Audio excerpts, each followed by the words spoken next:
La osmolaridad se mide en miliosmoles por litro. Ya, esa es la forma como se mide. Pero ¿qué es? ¿Qué es la osmolaridad?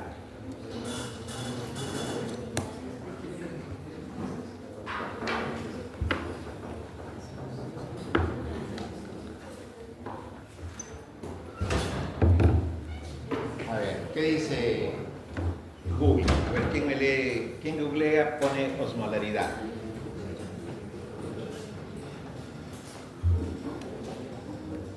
¿Cómo te llamas? ¿Cómo? Gray. A ver, Gray. ¿Qué es osmolaridad? Lee ahí lo que dice tu Google. Pucha, que no tiene datos.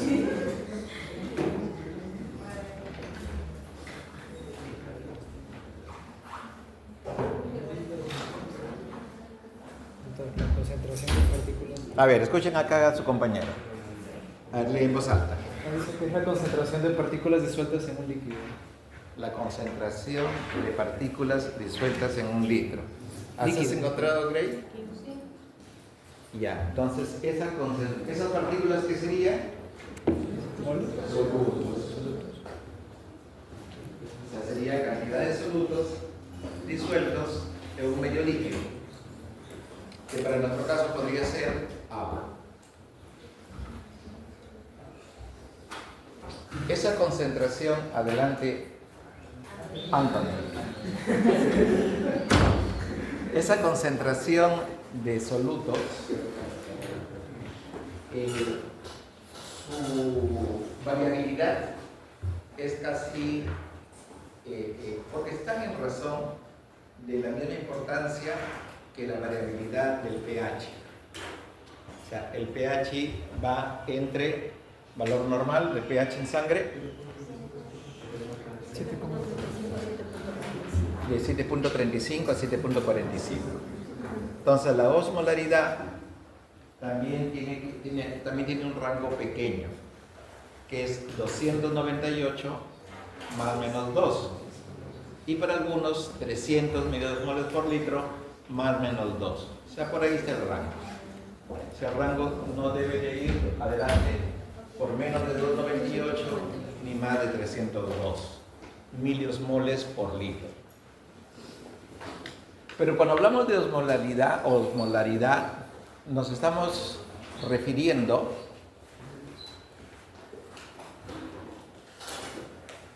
al líquido extracelular. ¿Ya? Para el caso de la clase de hoy, cuando hablemos de osmolaridad, nos estamos refiriendo al líquido extracelular.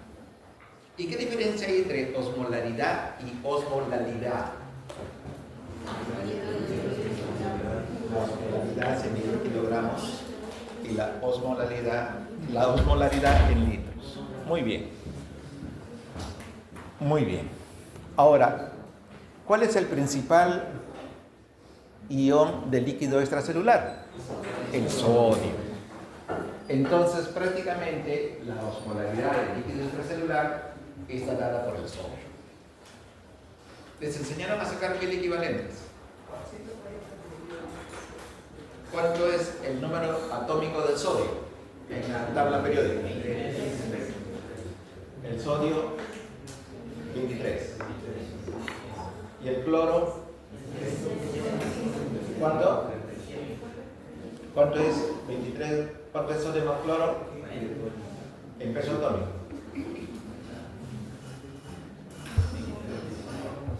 Exacto. Con decimales. O sea, el peso, no tengo problema. El peso atómico del sodio más el peso atómico del cloro, ¿cuánto es?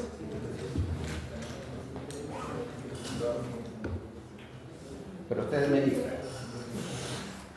A ver, sodio. 58. Sodio, su peso atómico. 33. 23. Y el cloro, 35.5. Al sumar, 58. ¿Sí? O sea, esto sería 58.5 sería el peso de la sal, ¿cierto? Cierto.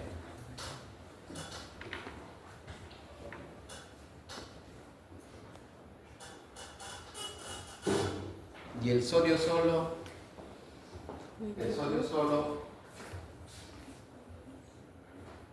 sería, como son 2, sería 23 por 2 igual 46.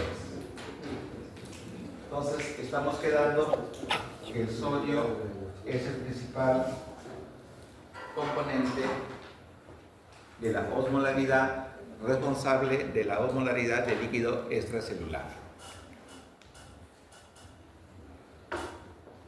En esta imagen de acá, el consumo el agua que ingresa a nuestro organismo viene de 2 vías.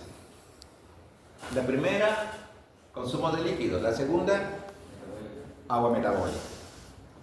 Y la excreción del agua en nuestro organismo es por distintas vías.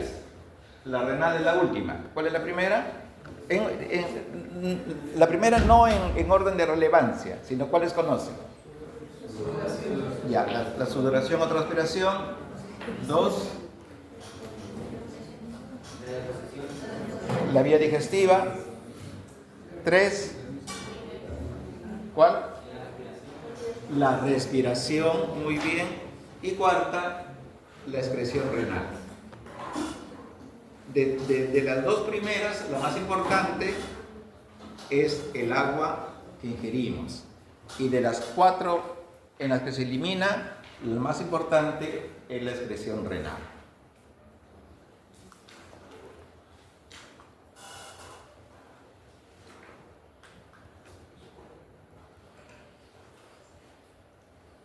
Ahí está el concepto de osmorregulación plasmática. Dice, es la forma activa de regular la presión osmótica del medio interno. Y habla de los 2 extremos, de la hipoosmolalidad y de la hiperosmolalidad. O sea, se va a los extremos. ¿Y qué dices de los extremos? Los extremos producen síntomas neurológicos serios, incluso la muerte, como resultado del movimiento del agua dentro y fuera del cerebro. Entonces, por eso es que es importantísimo poder manejar el medio interno. ¿Ustedes saben que ya cambió la malla curricular para el próximo año? Su malla curricular de ustedes ya cambió. Adelante. Ustedes antes llevaban, en 7º ciclo, se llevaban Medicina 1. Medicina 1 desapareció. Ahora van a llevar, y Medicina 1, todo Medicina 1 era semiología. Semiología o propedéutica es el arte de hacer la historia clínica, que tiene 2 partes, la anamnesis y el examen físico. Entonces, todo el ciclo de Medicina 1 se la pasaba el estudiante de Medicina en 7º ciclo aprendiendo a hacer historia clínica, aprendiendo a usar el estetoscopio. ¿Cuáles son los ruidos respiratorios? El murmullo vesicular y el sonido broncovesicular. ¿Cuáles son los ruidos cardíacos? El primer, segundo ruido, identificar soplos, una extrasístole, todo eso es semiología. Y también hay semiología, así como hay semiología de aparatos y sistemas, la semiología del aparato respiratorio, la semiología del sistema digestivo, del sistema cardíaco, también hay la semiología de signos y síntomas, ¿no? La semiología del dolor abdominal, cuando poder identificar un dolor abdominal que es quirúrgico, a diferencia de un dolor abdominal que es producido por una indigestión. Entonces, todo eso es propedéutica, semiología. Ahora ya no. Ahora, propedéutica y semiología se ha hecho curso modular, se lleva en 2 meses, 8 semanas, y las otras 8 semanas van a llevar cardiología y neumología, que antes se llevaba en 8º ciclo junto con Medicina 2. Otra de los cambios sustanciales que tiene la malla curricular es el curso de nutrición, y a esto quería llegar. Acá el curso de nutrición era dictado por una nutricionista, en el cual les hacía ver cuáles son las dietas, calorías por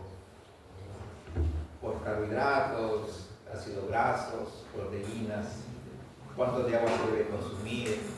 Ahora el curso se llama Nutrición y Medio Interno. O sea, en ese curso no solamente va a haber la parte de nutrición, sino va a haber todo eso, de cómo mantener el medio interno dentro del cuerpo humano. ¿No? Es un cambio sustancial y para mí muy bueno, porque que veamos nosotros el medio interno en una sola clase, no me parece. Ahora ustedes van a ver nutrición y medio interno en 16 semanas.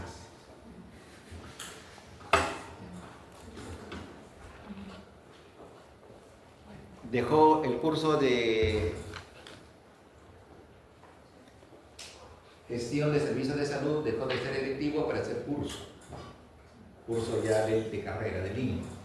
Se lleva en el ciclo 12, Salud Pública 2, se separó de planeamiento estratégico y ahora Salud Pública 2, que solamente la teoría, también hay práctica.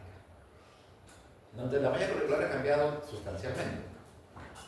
Por eso que el consejo es de que traten de no sacar cursos desaprobados, porque si no se van a ver con una malla curricular nueva y el curso que desaprobaron, con qué malla lo van a llevar. Pero es importante que se apliquen y saquen provecho. Bien, entonces regresando a nuestra clase.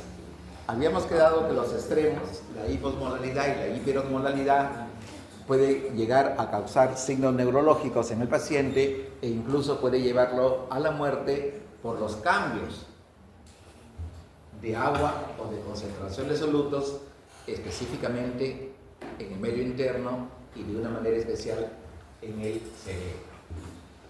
Entonces, la osmorregulación plasmática está determinado, ya habíamos dicho, básicamente por la concentración de sodio, porque el sodio es el elemento preponderante y el que se encuentra en mayor cantidad en el líquido extracelular.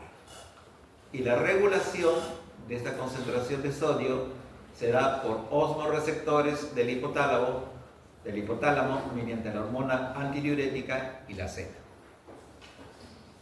¿Cuándo tenemos sed? Cuando nos falta líquido, cuando nos falta agua en nuestro organismo.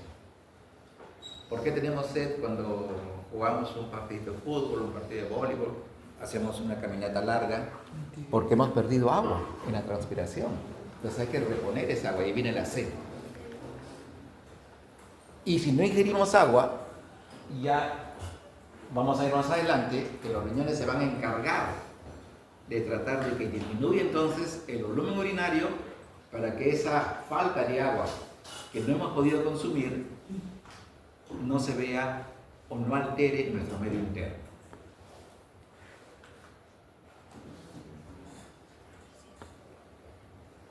Esta es una figura que está en su libro de Guyton. Vamos a tratar de entenderla. ¿No? Miren, acá hay como si hubiese tres gráficas.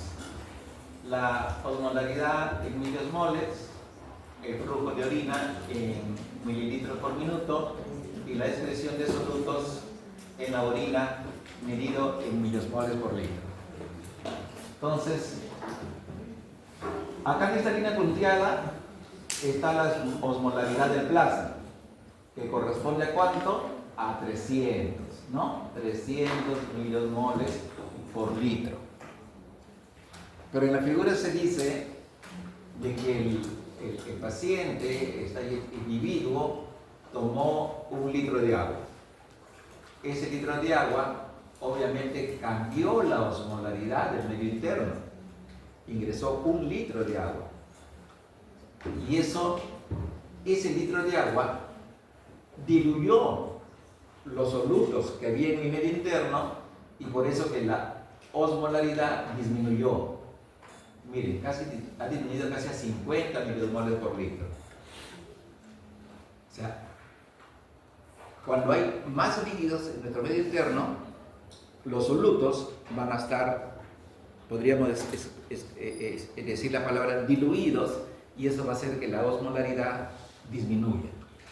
Entonces, frente a esta disminución de la osmolaridad, que ya es un trastorno, y hemos visto que los dos extremos son malos, O sea, este sujeto ya podríamos decir que está entrando en una hipoosmolaridad y podría tener signos neurológicos.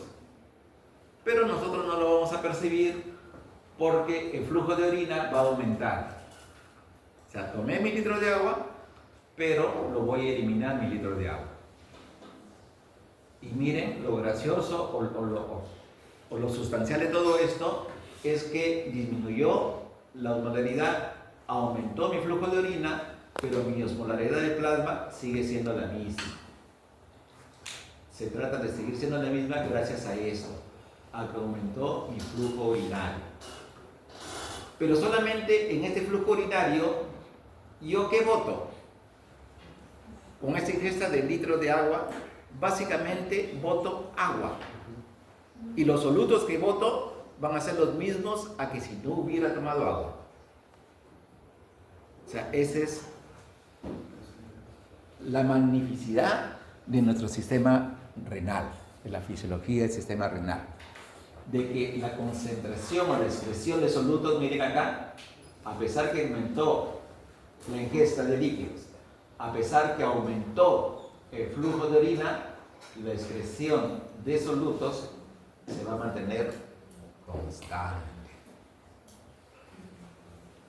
¿Por qué? Porque no podemos irnos a los extremos de los valores de la osmolaridad del medio interno. Siempre tenemos que estar adelante en 300 miliosmoles por litro. Y esta es una gráfica. Contemos cuántos sodios hay acá. 1, 2, 3, 4. ¿Cuántos sodios hay acá? 1, 2, 3, 4. O sea, en una orina diluida, boto 4 sodios. En una orina concentrada, sigo botando 4 sodios.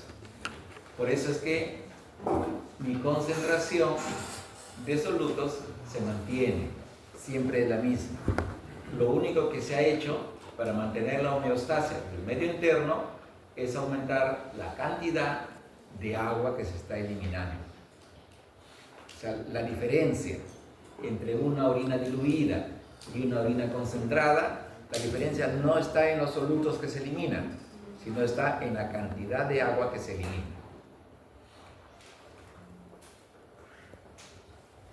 Y este esquema también está en su libro, que es la formación de orina diluida. Estos valores que están adentro es la osmolaridad en el tubo renal. ¿Ya? Estos valores que están adentro es la osmolaridad en el tubo renal. Y estos valores que están afuera es la osmolaridad plasmática. Ya, escuchen bien, ¿ah? Estos valores de adentro, la osmolaridad del tubo renal. Y estos valores de afuera, la osmolaridad plasmática. Pero en algún momento el Guyton los entrevera y les pone la osmolaridad de la médula renal. ¿Han estudiado? No.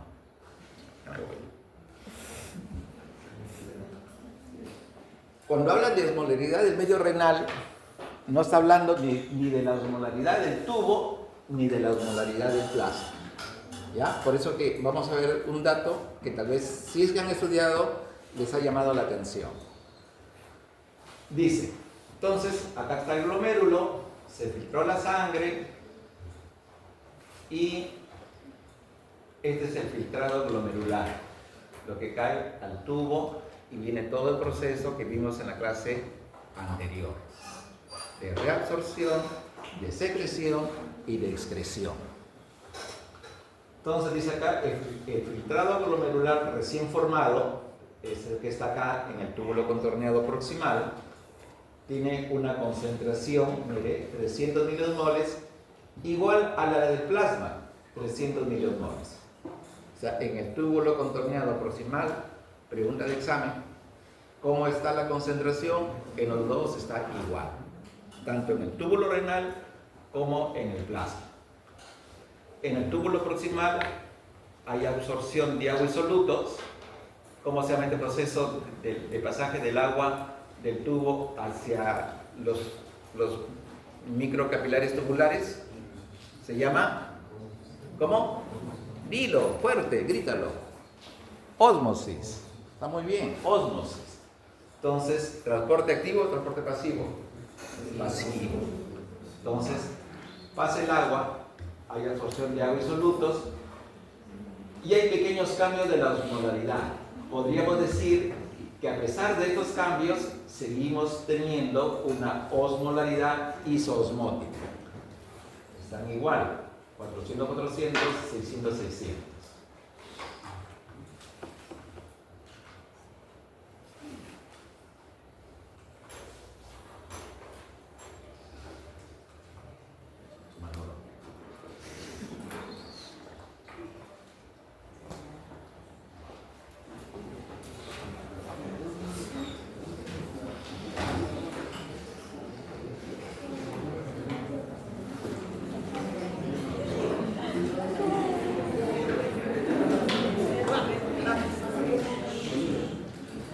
Continuamos, gracias a Leslie.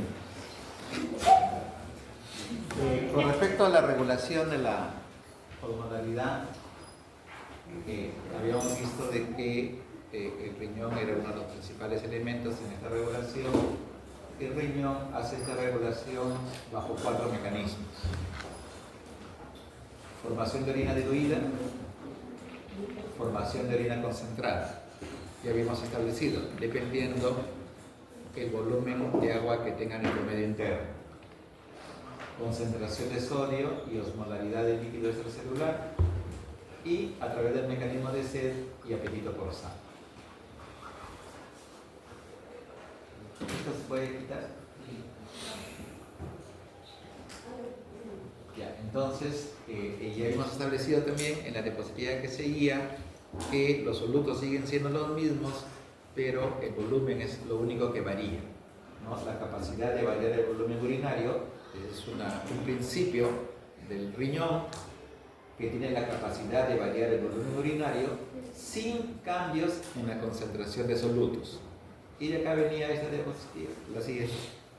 Y de acá venía la siguiente diapositiva en la que contábamos los sodios, ¿no? Decíamos 1, 2, 3, 4, 1, 2, 3, 4. La cantidad de solutos sigue siendo la misma, a pesar que los tipos de orina son distintos. Una es diluida y otra es concentrada. La siguiente. Entonces, acá vemos el papel de la hormona antidiurética, que es una hormona importantísima para controlar la concentración de solutos en la orina. ¿Con qué otro nombre se le conoce la hormona antidiurética? Vasopresina. ¿Dónde se elabora? ¿Dónde? En el hipotálamo. En la hipófisis se concentra o se almacena, pero se elabora en el hipotálamo. Núcleo supraóptico y paraventricular. Entonces, la hormona antidiurética es la que tiene que ver con un sistema de retroalimentación que modifica la excreción de agua. Otra vez volvemos a lo mismo, modifica la excreción de agua, pero no de solutos. La hormona antidiurética, cuando hay un aumento de la osmolaridad, ¿se acuerdan de la gráfica que tomó 1 litro de agua? Dependiendo dónde es el aumento de la osmolaridad, el lóbulo posterior de la hipófisis va a haber la secreción de ADH y un aumento de la permeabilidad de los túbulos renales, distales y túbulos colectores de agua. Esto va a permitir una disminución de la osmolaridad o un aumento de la disminución de la secreción de ADH, tendiendo una secreción de orina diluida. Esto lo vamos a ver más adelante. Lo siguiente. Entonces, aquí estamos con la formación de orina diluida. Ya habíamos establecido que en el túbulo contorneado proximal la osmolaridad del tubo era isosmótica con la del plasma, y que a medida que avanzaba el contenido de ese túbulo, su osmolaridad iba siendo casi la misma entre la osmolaridad del tubo con la osmolaridad del plasma sanguíneo, ¿no? El filtrado glomerular recién formado va a permitir una concentración igual a la del plasma, 300 milimoles por litro. En el túbulo proximal, ya habíamos dicho, hay absorción de agua a través de ósmosis, transporte pasivo, y solutos pequeños, produciendo pequeños cambios de osmolaridad, y establecíamos que a pesar que la osmolaridad iba variando, iba a seguir siendo isoosmótico. O sea, la osmolaridad está cambiando. Ya no es 300 milimoles, pero sigue siendo la misma. 400 afuera, 400 adentro. 600 afuera, 600 adentro. La siguiente. Entonces, en el asa descendente, que es esta, el agua se reabsorbe por ósmosis, ya lo habíamos visto en la diapositiva anterior, hasta igualar al intersticio medular renal en 1200 milimoles. Entonces, ustedes cuando han leído su gaita, si lo han leído, ahí viene la duda. ¿Y de dónde salió este 1200? Acá dice 600. Acá dice 600. Ya, porque este 1200 es la osmolaridad del intersticio medular renal. O sea, no es la osmolaridad ni del tubo renal ni la del plasma sanguíneo. Este 1200 es la osmolaridad del intersticio medular renal. ¿Ya? Entonces ahí viene tal vez la acuciosidad, si lo tuvieron cuando lo estudiaron o cuando lo vuelvan a estudiar, de que ese 1200 milimoles se refiere a la osmolaridad del parénquima renal, específicamente de la parte medular. En el asa ascendente, y empieza a subir, en la parte gruesa se reabsorbe sodio, potasio y cloro. Acá, sodio, potasio y cloro. Este túbulo, o esta asa gruesa y el túbulo distal, son impermeables al agua. ¿Y qué es lo que lo hace permeable? ¿La acción de quién? De la hormona antidiurética. O sea, así como está, es impermeable al agua. Por eso es que vamos a tener una orina diluida. O sea, el agua no va a poder salir de acá. La única opción a que el agua salga del asa gruesa, ascendente y del túbulo distal es la acción de la hormona antidiurética. Entonces se reabsorbe sodio, cloro y potasio, es impermeable el agua y la porción diluyente, entonces la concentración disminuye hasta 100 miliosmoles. Mire, la concentración está en 100 miliosmoles, ya tenemos ya una orina diluida ya, casi al tercio de lo que es la osmolaridad plasmática, 100. Y a medida que sigue, puede ir cayendo la osmolaridad y vamos a tener nosotros como excreción una orina diluida, pero con una cantidad de solutos igual a como si estuviera concentrada. La siguiente. Entonces, independientemente de la presencia o ausencia de la hormona antidiurética, el líquido que abandona la parte inicial del segmento tubular distal es hipoosmótico, como osmolaridad alrededor de un tercio de la osmolaridad plasmática. ¿Cuánto era? 100 miliosmoles por litro. El siguiente. El túbulo distal colector es este. El túbulo distal y el túbulo colector cortical y medular se produce reabsorción de sodio. Hay ausencia de la hormona antidiurética. Estas zonas son impermeables al agua y la osmolaridad que estaba en 100 y en el túbulo distal y en el túbulo colector sigue disminuyendo la osmolaridad hasta 50 milimoles por litro.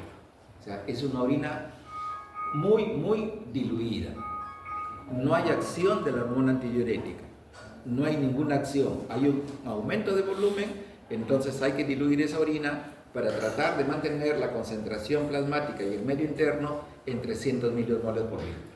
La siguiente. Ahora, si yo quiero una orina concentrada, entonces acá sí ya va a empezar a actuar la hormona antidiurética. La excreción continua de solutos, mientras que aumenta la reabsorción de agua, y disminuye el volumen de orina, el riñón humano puede llegar a tener una osmolaridad de hasta 1200 a 1400 millismoles por litro, ¿no? Inclusive su libro habla de un animalito que puede llegar a tener una miliosmolaridad casi, ¿de cuánto dice? ¿De cuánto? De 500 millismoles por litro. Y tranquilamente, dice ese animalito, podría hasta tomar agua de mar y satisface su sed. Cosa que en un naufragio o en un barco, en una embarcación a la deriva, si se ingiriera esa agua de mar, va a aumentar su deshidratación por estos procesos.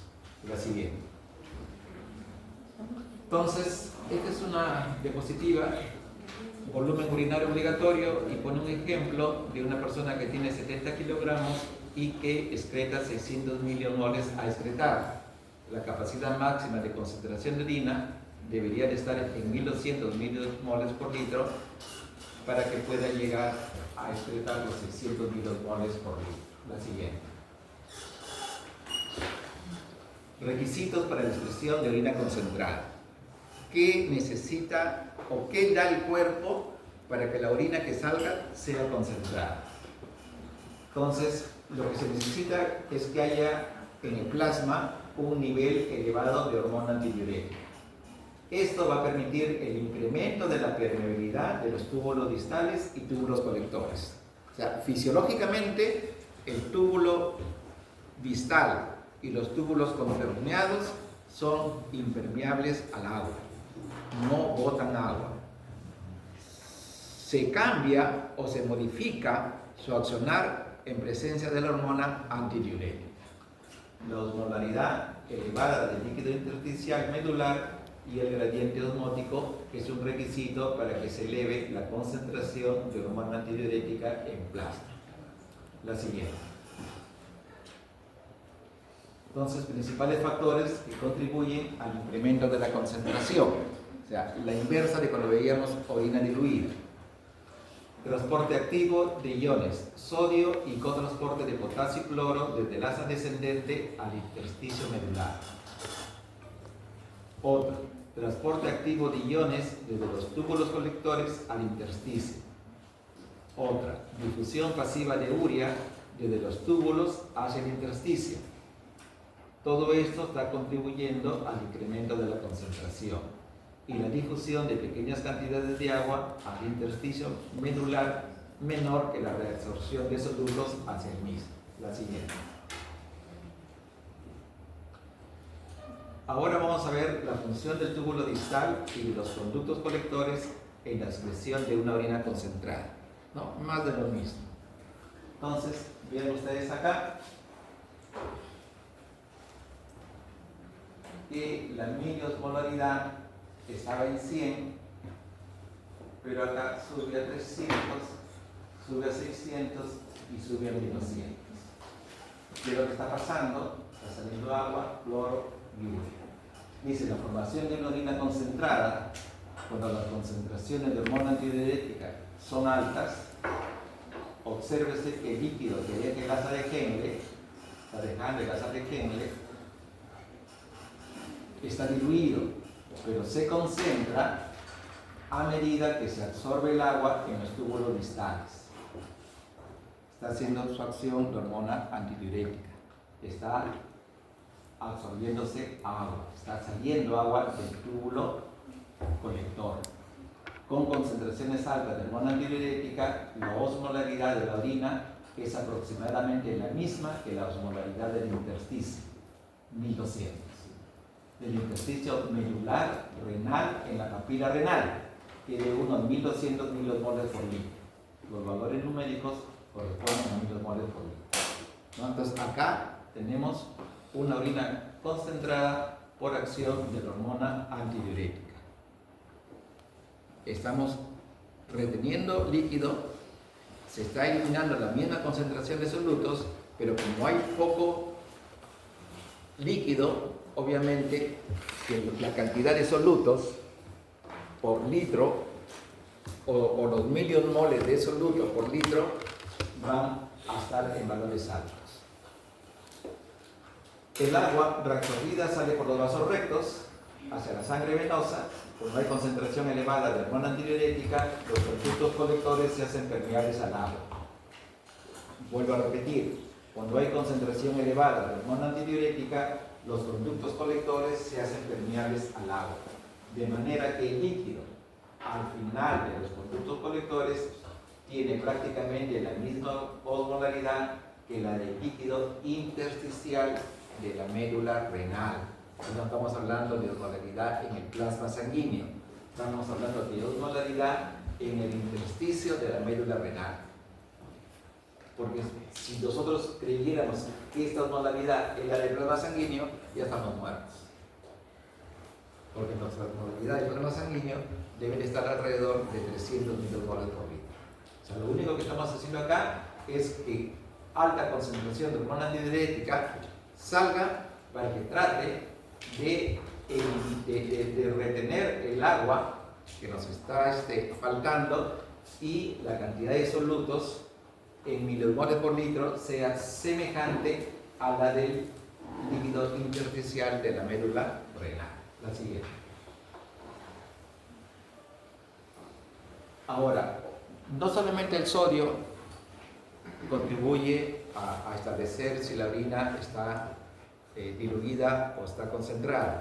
También hay un metabolito de desechos de las proteínas que es la urea.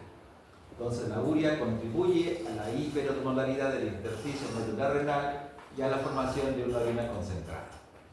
¿No? Este esquema, miren, 4.5 gramos o 4.5 ingresa de urea, estamos al 100% de urea en el túbulo contorneado proximal. Sale agua, obviamente se va a concentrar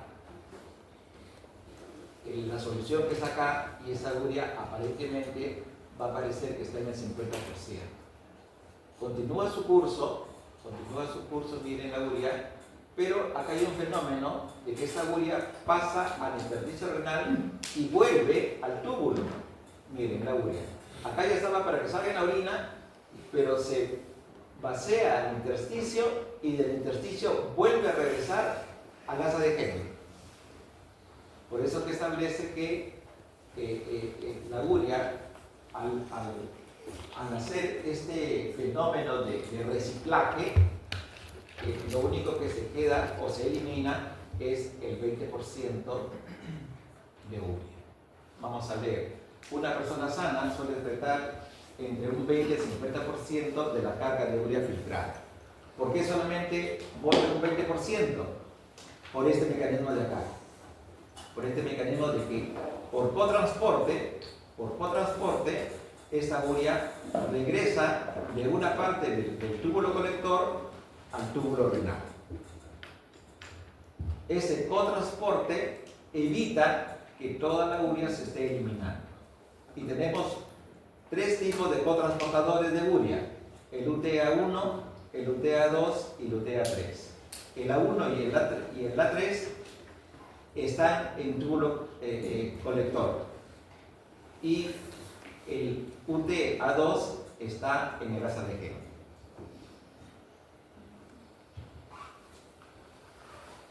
Dice, en general la expresión de urea está determinada sobre todo por tres factores: la concentración de la urea en el plasma, la filtración glomerular y la reabsorción de urea tubular renal. ¿No? Esta es la reabsorción de urea tubular renal.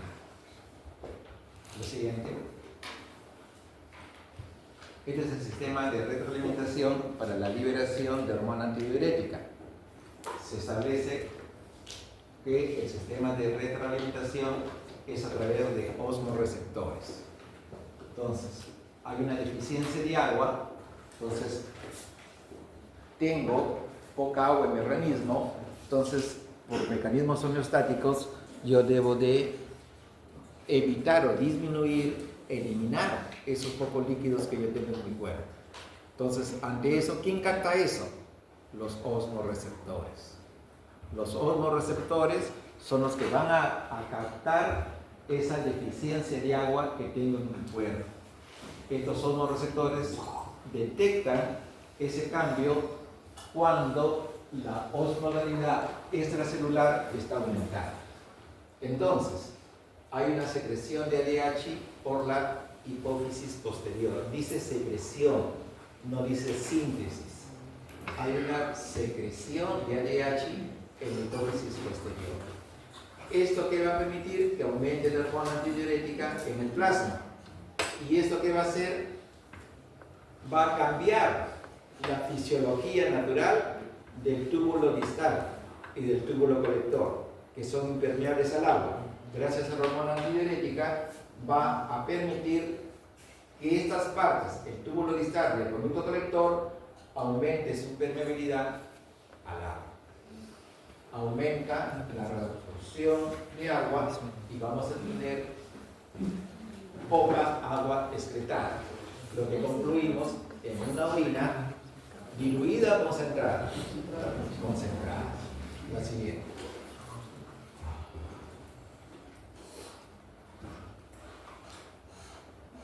Entonces, esto es para tratar de ver lo que dice la competencia del sílabus, como es la síntesis de ADH en los núcleos supraóptico y paraventricular del hipotálamo y la liberación de ADH por el lóbulo posterior de la hipófisis.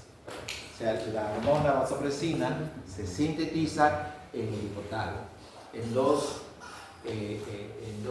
núcleos, ¿no? En el núcleo supraóptico y paraventricular. ¿Cuánto de hormona antidiurética se sintetiza en el supraóptico? De la concentración normal que baja, 5/6. Y 1/6 se produce en el núcleo paraventricular. Ahí están los 6/6. O sea, la unidad de hormona vasopresina que se sintetiza. Entonces, ¿dónde se sintetiza más hormona vasopresina? En el núcleo supraóptico. 5/6 de la concentración que hay en el plasma ha sido producida en el núcleo supraóptico y 1/6 solamente en el núcleo paraventricular. Dice, el hipotálamo contiene dos tipos de neuronas magnocelulares que sintetizan el ADH. Estas neuronas, ¿en dónde están? En el núcleo supraóptico y el núcleo paraventricular del hipotálamo. Ambos núcleos tienen extensiones axónicas. Acá están, estas son las extensiones axónicas. Hay sinapsis entre ellos, se ve mejor en su libro. Ambos núcleos tienen extensiones axónicas hacia el lóbulo posterior de la hipófisis y una vez sintetizada la hormona antidiurética, los axones de las neuronas la transportan hasta sus extremos que terminan en el lóbulo posterior de la hipófisis. Cuando se estimulan los núcleos supraóptico y paraventricular, aumentando la osmolaridad o con otros factores, los impulsos nerviosos llegan hasta esas terminaciones nerviosas, lo que cambia la permeabilidad de sus membranas y aumenta la entrada de calcio. Lo vimos en sinapsis nerviosa cuando vimos fisiologías del sistema neuronal o fisiología del sistema nervioso. El calcio es importantísimo para que haya sinapsis. El calcio es importantísimo para que el mediador químico que tiene la neurona lo suelte en ese espacio sináptico. En ese espacio sináptico, ¿qué es lo que está soltando? Hormona antidiurética. ¿Gracias a quién? A la entrada de calcio. La hormona antidiurética almacenada en los gránulos secretores de las terminaciones nerviosas se libera en respuesta a la mayor entrada de calcio. La hormona antidiurética liberada es transportada a los capilares sanguíneos del lóbulo posterior de la hipófisis a la circulación sistémica y llega al glomérulo renal. La siguiente. Ya con esta diapositiva acabamos.